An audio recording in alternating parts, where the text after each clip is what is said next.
একটা পজিশন, এটা হচ্ছে কমন, এই তারটা হচ্ছে কমন, ঠিক আছে।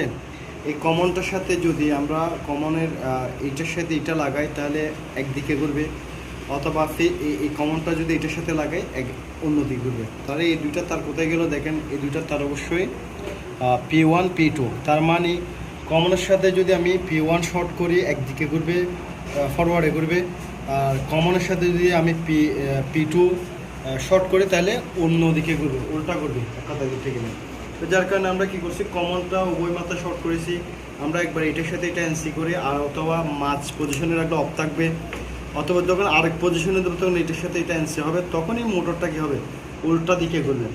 তো সেটার পর আমার এখানে কী করতে হবে, আমরা মোটরটা অবশ্যই স্টার কানেকশন করে রেখেছি। আর অপর মাথা আমরা কী করছি, তিনটা টার্মিনাল 3 ফেজ থেকে দিছি, বিএফডি আউটপুট থেকে দিছি। এখন বিএফডি সবচেয়ে সুবিধা হচ্ছে যে বিএফডি দিয়ে আমরা